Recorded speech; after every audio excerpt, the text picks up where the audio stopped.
आप देख रहे हैं जोहार झारखंड और सबसे पहले देखते हैं 20 बड़ी खबर।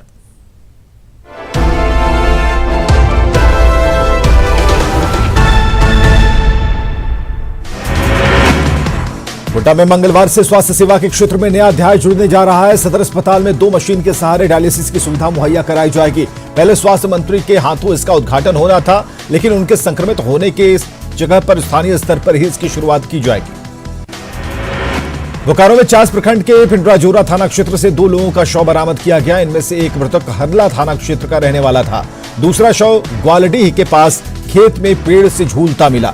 दोनों शवों को कब्जे में लेकर पुलिस पड़ताल में जुटी है। गोड्डा में मोबाइल दुकान से चोरों ने लाखों रुपए मूल्य की मोबाइल फोन की चोरी कर ली। गोड्डा भागलपुर रोड की यह घटना है। दुकान के पीछे महिला कॉलेज का कैंपस है, जहां उगी जंगली झाड़ियों से पूरा इलाका असुरक्षित है। नगर थाना पुलिस चोरों की तलाश में है।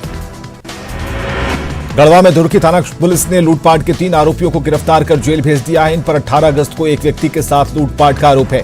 थाने में शिकायत दर्ज कराए जाने के बाद पुलिस ने तीनों आरोपियों को पकड़ लिया है। धनबाद के झरिया धनुआडीह में गैस रिसाव और भूधसान से लोग दहशत में हैं। बीसीसीएल की कोलियरी और उसकी वजह से लगी भूमिगत आग कहर बरपा रही है। गैस रिसाव से बीमार होने का खतरा बना रहता है। परेशान लोग अब बीसीसीएल प्रबंधन पर सवाल खड़े कर रहे हैं। खूंटी में रांची टाटा हाईवे पर बन रहा डायवर्जन लोगों के लिए परेशानी का सबब बन गया है। डायवर्जन पर बने गड्ढों से बाइक सवार हादसे के शिकार हो जाते हैं। छोटी कारें भी मुश्किल से डायवर्जन पार कर पाती हैं। गुमला में हल्की बारिश के बाद हो रहे जलजमाव से परेशान चैंबर ऑफ कॉमर्स के सदस्यों ने विरोध प्रदर्शन किया। मेन रोड पर धान की रोपनी की, सांकेतिक रूप से इसमें नाव भी डाला। इसका मकसद प्रशासन को आम लोगों को परेशानी से अवगत कराना था। जमशेदपुर में एमजीएम अस्पताल के एक सफाई कर्मी की कोरोना संक्रमित होने के बाद मौत हो गई। अस्पताल के अस्थायी सफाई कर्मी 50 लाख की बीमा राशि मृतक के परिजनों को देने की मांग पर हड़ताल पर चले गए हैं। जमशेदपुर में दिव्यांग पति और पत्नी शौचालय बनाने के लिए 2 साल से मुखिया के घर के चक्कर लगा रहे हैं। डीसी ऑफिस पहुंचकर दंपति ने अधिकारियों को मांग पत्र सौंपा। घर में शौचालय निर्माण की मांग की। दोनों का आरोप है कि कार्रवाई की जगह मुखिया उन्हें लगातार लौटा रहे हैं। चाईबासा के पुड़ाहाट जंगल के बीहड़ में कोयल नदी और कारो नदी उफान पर है। इससे गोइलकेरा और गुदड़ी प्रखंड के दर्जनों गांव टापू बन गए हैं।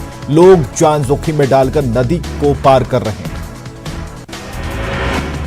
घाटशिला में उसवनी प्रखंड के तेतुल डांगा गांव में जलजमाव से लोग परेशान हैं। हल्की बारिश में ही गांव की सड़क समेत आसपास का इलाका डूब जाता है। ग्रामीणों ने वीडियो से जल निकासी की गुहार लगाई है। वहीं ग्रामीण अपने स्तर से भी श्रमदान कर रहे हैं। लगातार बारिश से झरिया में जनजीवन अस्त व्यस्त दिख रहा है। सड़क के साथ खेत और खलिहान डूबे नजर आ रहे हैं। जलजमाव से लोगों को घरों से निकलने में परेशानी हो रही है। सरकारी रोक के बाद भी गढ़वा में चिमनी भट्टे का अवैध संचालन जारी है। पर्यावरण के साथ सरकारी राजस्व का इससे नुकसान हो रहा है। चलंत चिमनी भट्टे से मजदूरों की जान पर खतरा बना हुआ है। बोकारो में कोरोना मरीजों की बढ़ती संख्या के बाद स्वास्थ्य विभाग लोगों की जांच में जुट गया है। बढ़ते संक्रमण के बाद भी लोग बिना मास्क के घूमते नजर आते हैं। ऐसे लोगों को बेरमो एसडीओ ने जांच के दौरान फटकार लगाई, कानून के पालन का निर्देश दिया।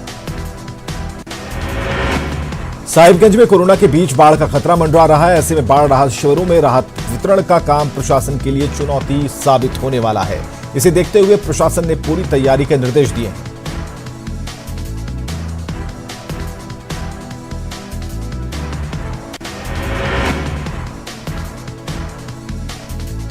लगातार मरीज मिलने के बाद भी गुमला के लोग कोरोना को लेकर लापरवाह हैं। लोगों को जागरूक करने में एसपी भी लगातार जुटे हुए हैं। सिसई में एसपी ने कई दुकानों का निरीक्षण किया। दुकानदारों को मास्क का इस्तेमाल करने की नसीहत दी।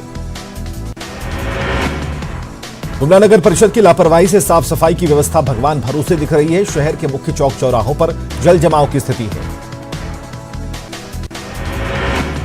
सिमडेगा में न्यूज 18 की खबर का असर हुआ है। इंडियन टीम की जूनियर महिला हॉकी खिलाड़ी के गांव में बिजली पहुंचाने की कवायद शुरू हो गई है। 29 अगस्त से गांव में बिजली आपूर्ति होने का अधिकारियों ने भरोसा दिलाया। जिला हॉकी संघ ने पहल के लिए न्यूज 18 का आभार जताया है। लातेहार में नशा मुक्ति अभियान के तहत लोगों में जागरूकता फैलाने के मकसद से जन जागरण रथ रवाना किया गया। डीसी और डीडीसी ने हरी झंडी दिखाकर इसे रवाना किया। मार्च 2021 तक नशा मुक्त लातेहार बनाने के अभियान में लोगों से सहयोग की अपील की गई है।